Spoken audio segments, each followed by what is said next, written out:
if we can now move to metaphors, like why do you think that they're so important in terms of persuading people and moving them in the direction that you want them to go in?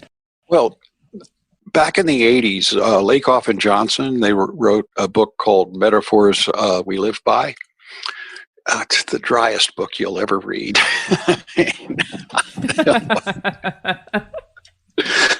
But it's essential. I mean, you don't need to get that much into the weeds with it to understand it. There's other books on metaphor now, but it's cognitive metaphors.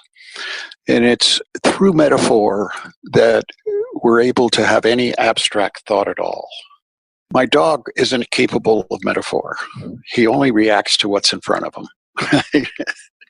And I mean, he's really a smart dog. He's my best friend, but he lives totally in the moment. Human beings, we need abstract metaphors to understand almost everything.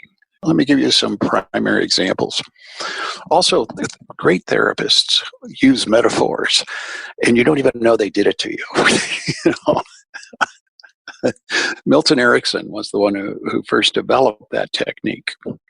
But if you look at how we think and how we come to conclusions as a path with many turns and many forks in the road, what I'm trying to do is set the map, is make this road a little thicker, a little more inviting.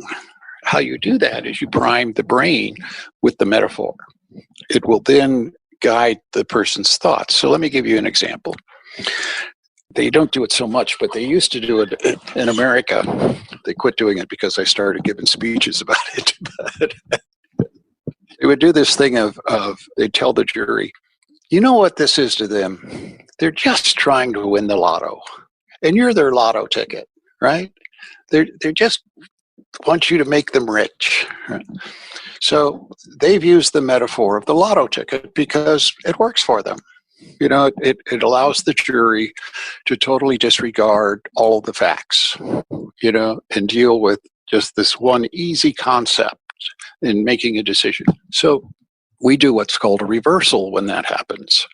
And I hate trying cases against bad lawyers because they don't give me enough material to work with. You need to be able to reverse what they're doing.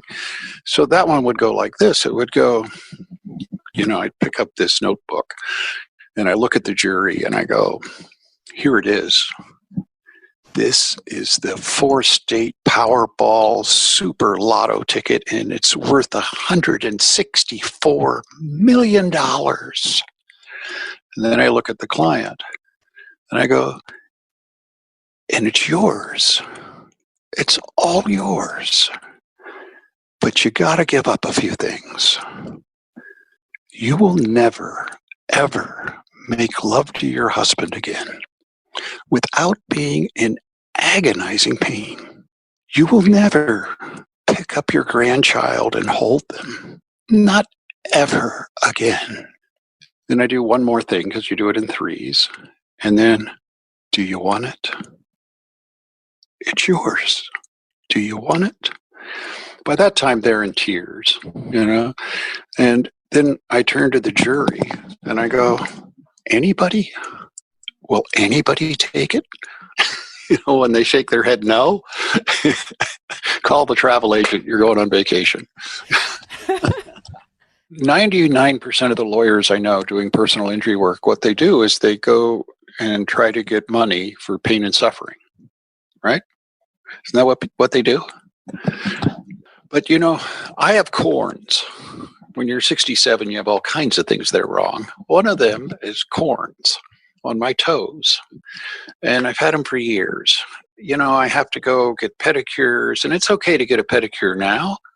But 15 years ago, they looked at you really weird if you were getting a pedicure. And sometimes I would shave them myself and I'd cut them and they'd get an infection. And, you know, it was incredibly painful to go skiing because the boot would be really tight on my corns, you know. But I'll sell them to you. Do you want my corns? How much will you give me for my corns? Huh? I mean, they have to be worth a lot, right? Isn't that what we do? Isn't that what we do when we try to sell pain and suffering? Yeah. And we wonder why we don't get anything. So it was Johnson. We hired Johnson to do a seminar for us on metaphors, cognitive metaphors, who told us that in Western culture, there's a metaphor that well-being equals wealth, right? There is no metaphor that pain and suffering equals wealth. It's not there. So now what I'll do frequently, like one of the things I do is I don't ask for past medical specials. Almost never. I mean, I've walked away from 200,000 in past medicals because the moment I give them that number, that's where they start the calculation because it's an objective, verifiable fact, right? That's where they will start. Well, I'm asking for $100 million.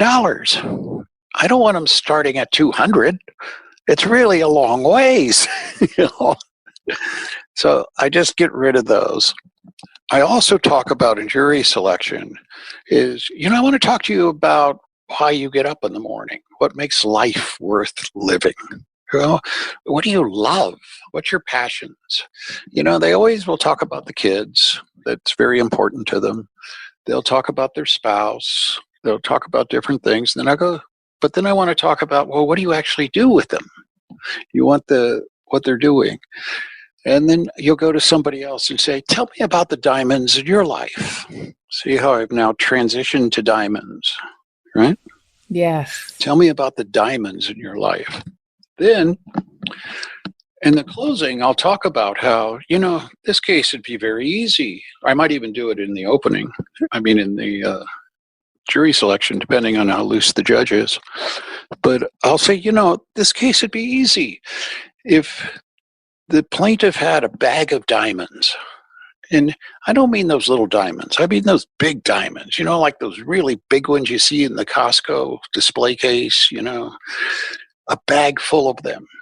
And if the defendant took them and threw them away and couldn't find them, couldn't recover them, we'd add up the diamonds, the weight, the clarity, we have them appraised.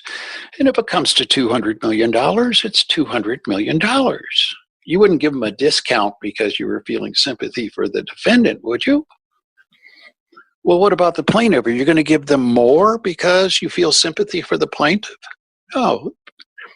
Being a juror is without sympathy, and it's adding up the value of the diamonds. Anybody disagree with that? That metaphor is solid now, isn't it? That's incredible. Then you talk about all the things. They're going to live for another 42 years, and they will never make love again because their back is broke or, whatever it is, right? You take all the good diamonds that's in our life, and you tell the jury to put a value on them. And yes, they are priceless. Every one of those things is a MasterCard moment, right? Remember the MasterCard commercial? Best thing that ever happened to plaintiffs' lawyers? Huh? Yeah. But we value things that are priceless. Things that are priceless, we value them all the time. Christie's auction house, and then I'll use the metaphor of the $450 million painting, and you can segue into other metaphors with it. It's just hard. It's just very hard. But you agreed to do this job. But you can keep the pain and suffering. We don't want it.